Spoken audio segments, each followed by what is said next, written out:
कभी सोचा है कि ये जो हमारी दुनिया है, ये असल में बनी किस चीज से है? सिर्फ एटम्स और मॉलिक्यूल्स से नहीं, बल्कि कुछ ऐसा जो इनसे भी कहीं ज्यादा गहरा है, कहीं ज्यादा सूक्ष्म है। आज हम बात करेंगे तन्मात्राओं की, जो हमारी रियलिटी का एक सीक्रेट ब्लूप्रिंट है। अच्छा, बारिश के बाद की वो मिट्टी की सौंधी सौंधी सी महक, हम सबको पता है ना, पर कभी सोचा है कि वो महक असल में क्या है? मतलब कहाँ से आती है? इसका जवाब ना शायद चौंका देगा। या चलिए कुछ और भी बेसिक सोचते हैं, जैसे लाल रंग। हम उसे देखते तो हैं, पर वो आखिर है क्या चीज? क्या वो बस लाइट की एक वेवलेंथ है, या उसके पीछे कुछ और भी गहरा छिपा है?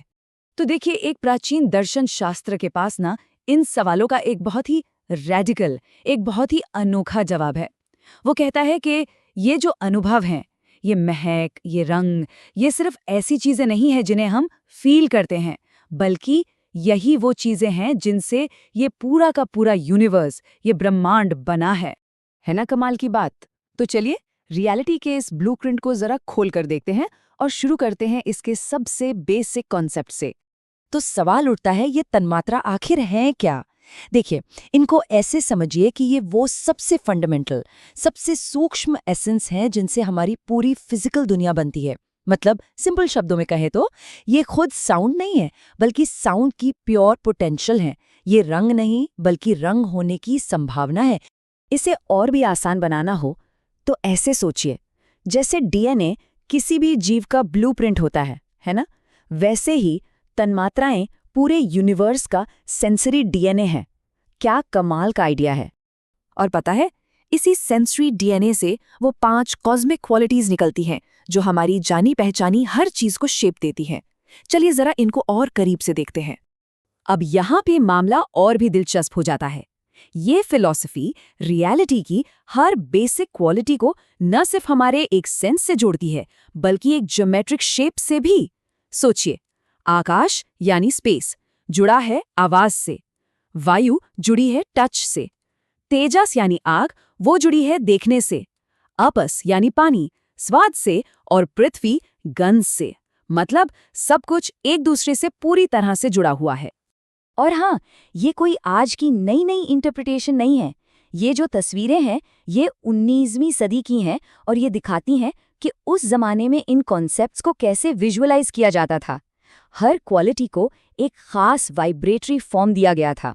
समझ लीजिए एक तरह का विजुअल फिंगरप्रिंट।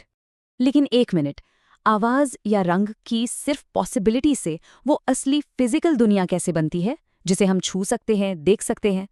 तो यहीं पर आता है अगला स्टेप, सृष्टि का सोपान। अच्छा, एक कॉस्मिक फनल की कल्पना कीजिए।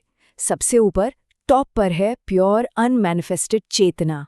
अब जैसे जैसे ये इस फनल से नीचे आती है, ये और घनी और डेंस होती जाती है, प्योर थॉट से मैं की फीलिंग तक, और फिर उन सूक्ष्म सेंसरी पोटेंशियल्स तक, यानी तन्मात्राओं तक। और इस पूरे प्रोसेस के आखिर में जाकर बनते हैं वो ग्रॉस एलिमेंट्स जिनसे हमारी दुनिया बनी है। तो जो सबसे जरूरी बात है समझने की, वो ये है कि हमारी फिजिकल दुनिया को ओरिजिन नहीं माना जाता, बल्कि इन फंडामेंटल सेंसरी पोटेंशियल्स का रिजल्ट माना जाता है। शॉर्ट में कहें तो पहले ख्याल आया, फिर मैटर बना। तो अब इस बड़ी सी कॉस्मिक प्रोसेस को चलिए अपने अंदर लेकर आते हैं, क्योंकि इस फिलॉसफी के हिसाब से हम में से हर एक इंसान अपने आप में एक छोटा ब्रह्मांड है, एक माइक्रोकॉस्म। वो इंजन जो इस पूरी चीज को चलाता है, यूनिवर्स में भी और हमारे अंदर भी, उसे कहते हैं प्राण, यानी महाश्वास या यूनिवर्सल लाइफ एनर्जी। यही वो फोर्स है जो गैलेक्सी से लेकर हमारे शरीर के सेल्स तक हर चीज को ऑर्गेनाइज करती है। और हमारे अपने शरीर के अंदर ये लाइफ एनर्जी 2 मेन चैनल्स में बढ़ जाती है। एक है पिंगला, जो सोलर एक्टिव एनर्जी है, और दूसरी है ईड़ा, जो लूनर रिसेप्टिव एनर्जी है। ये सिमेट्री यूनिवर्स की बड़ी बड़ी डुअलिटीज को दिखाती है, जैसे सूरज और चांद, दिन और रात, सब कुछ ठीक हमारे अंदर। ये जो एंशंट मॉडल है ना, ये इस लाइफ एनर्जी को बांटने वाले एक इनक्रेडिबली कॉम्प्लेक्स इंटरनल नेटवर्क को डिस्क्राइब करता है। जरा कल्पना कीजिए, सब कुछ दिल से शुरू होता है, जिसे एक सेंट्रल कमल की तरह देखा जाता है। वहां से 100 से भी ज्यादा मेन चैनल्स निकलते हैं, जो फिर लाखों करोड़ों महीन चैनल्स के एक नेटवर्क में फैल जाते हैं और हमारे शरीर के हर कोने तक प्राण को पहुंचाते हैं। ये एनर्जी पाथवेज का एक पूरा का पूरा इनर यूनिवर्स है। तो ठीक है, इन सब का मतलब क्या है? ये जो नजरिया है, ये रियलिटी को देखने का हमारा तरीका कैसे बदलता है? चलिए इसे अब सम अप करते हैं। और यहीं पर आती है सबसे जरूरी बात। यूनिवर्स उन चीजों से नहीं बना है जिन्हें हम बाद में एक्सपीरियंस करते हैं, बल्कि ये एक्सपीरियंस करने की पॉसिबिलिटी से ही बना है।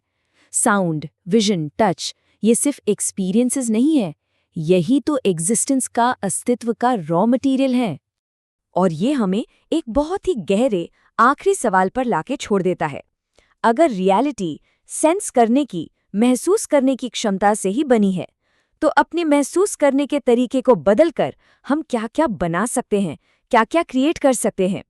इस फिलॉसफी के जो इम्प्लिकेशंस हैं वो बहुत गहरे हैं और यकीनन सोचने पर मजबूर करते हैं।